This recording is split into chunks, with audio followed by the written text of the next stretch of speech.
تو کفر میں مضبوط تھا، کیا اسلام نے تجھے کمزور کر دیا؟ اللہ کی قسم اٹھا کر حضرت ابوبکر صدیق رضی اللہ تعالی عنہ نے فرمایا، اللہ کی قسم لو منعونی عقالا، اگر انہوں نے زکوٰۃ میں جو اللہ کے پیارے پیغمبر کے زمانے میں ایک رسی بھی دیا کرتے تھے، اگر انہوں نے ایک رسی بھی زکوٰۃ دینے سے انکار کیا، ابوبکر ان کے خلاف جہاد کرے گا۔ اگر ایک رسی بھی انہوں نے انکار کر دی دینے سے، ابوبکر ان کے خلاف جہاد کرے گا۔ میں دوستو اس حدیث مبارکہ سے یہ بات سمجھ میں آتی ہے کہ زکوٰۃ مسلمانوں پر اللہ کے پیارے پیغمبر کے زمانہ کے بعد بھی فرض ہے، کیونکہ قرآن پاک میں اللہ رب العزت فرماتے ہیں اقیموا الصلاۃ وآتوا الزکاۃ، کہ نماز ادا کرو اور زکوٰۃ بھی ادا کرو، نماز قائم کرو اور زکوٰۃ بھی ادا کرو۔ جیسے اللہ کے پیارے پیغمبر کے زمانہ کے بعد نماز کے حکم میں تبدیلی نہیں آئی کہ حضور دنیا سے چلے گئے، حضور جماعت کروایا کرتے تھے، اب مدینہ میں جماعت کون کروائے گا، اب ہم نماز پڑھنے ہی چھوڑ دیں کیونکہ نماز اللہ کے پیارے پیغمبر کے زمانے تک فرض تھی، بعد میں نماز فرض نہیں۔ میں دوستو نہیں، اس طریقے سے نماز قیامت تک آنے والے ہر مسلمان مرد بالغ عورت کے اوپر فرض ہے۔ ایسے ہی میں دوستو آتوا الزکاۃ، زکوٰۃ کو بھی ادا کرو، زکوٰۃ بھی ایسے ہی فرض ہے۔ اللہ نے جسے مال سے نوازا، اللہ نے جسے مال عطا کیا، جو شخص صاحب نصاب بن گیا، اس کے پاس اتنا پیسہ آ گیا کہ وہ نصاب سے بڑھ گیا، اللہ کا حکم اس پر لاگو ہو گیا کہ جیسے تم نے نماز پڑھنی ہے اسی طریقے سے تم نے زکوٰۃ بھی ادا کرنی ہے۔ اب ذرا آئیے اس آیت مبارکہ کی طرف جس میں اللہ نے پیارے پیغمبر کو کیا فرمایا کہ ان کے مالوں کو لے لیجئے اور لوگوں میں تقسیم کر دیجئے اور ان کو پاکیزہ کر دیجئے، اور ایک تحفہ ان کو یہ بھی دے دیجئے کہ ان کے لیے دعا کر دیجئے۔ آپ کا دعا کرنا ان کے لیے کیا بن جائے گا؟ سکون بن جائے گا، ان کے لیے رحمت بن جائے گا، ان کے لیے برکت بن جائے گا، ان کے لیے خیر بن جائے گا، ان کے لیے اطمینان بن جائے گا۔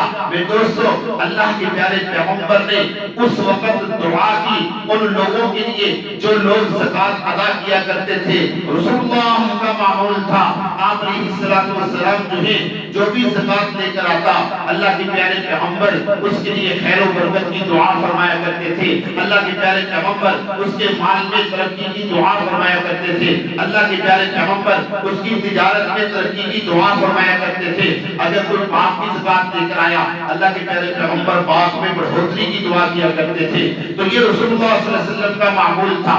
اب رسول اللہ دنیا سے چلے گئے، قرآن اب دنیا میں اترنا بند ہو گیا، جبرائیل نے زمین پہ آنا بند کر دیا۔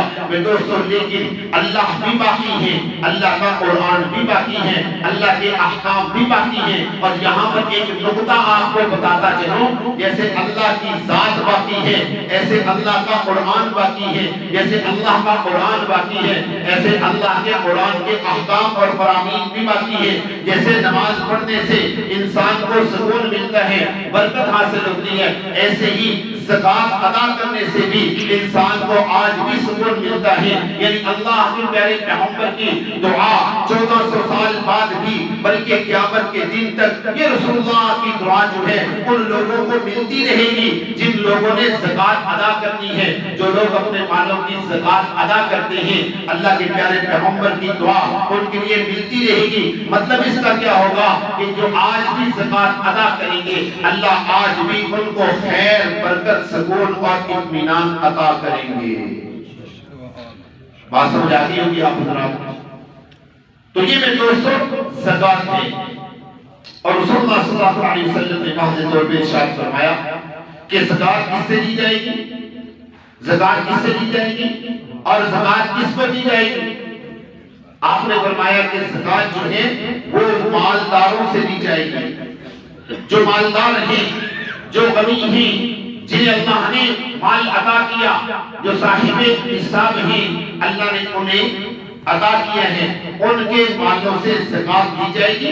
اور زکوٰۃ دی کس کو جائے گی؟ آپ نے فرمایا فقراء کو دی جائے گی، جو فقیر ہیں، جو مساکین ہیں، جن کے پاس اسباب نہیں ہیں، جن کے پاس مال کی کثرت نہیں ہے۔ میرے دوستو، طبقے میں بے شمار لوگ ایسے ہیں، معاشرے میں بے شمار دنیا ایسی ہے جو کسی کے سامنے ہاتھ نہیں پھیلاتے، جو کسی کے سامنے دستے سوال دراز نہیں کرتے، جو اپنے نئی ضرورت مند ہیں، جن کے گھر کے معاملات پورے نہیں ہوتے، جن کے گھر کے لین دین پورے نہیں ہوتے، جن کے گھر میں ضروریات کی کمی ہے، جن کے گھر میں اس وقت اسباب کی کمی ہے، جن کے گھروں میں آج بھی بے نکاحی بچیاں اور بچے بیٹھے ہیں، جن کی جو مال نہ ہونے کی وجہ سے، اسباب نہ ہونے کی وجہ سے ایک وقت کا انتظار کر رہی ہیں کہ ایک وقت آئے گا، اللہ ہمیں مال عطا کریں گے، ہم اپنے بیٹوں کی شادیاں کریں گے، ہم اپنی بیٹیوں کی شادیاں کریں گے۔ اور میں دوستوں، اوپر سے آپ حضرات جانتے ہیں کہ موجودہ حالات اور زمانے نے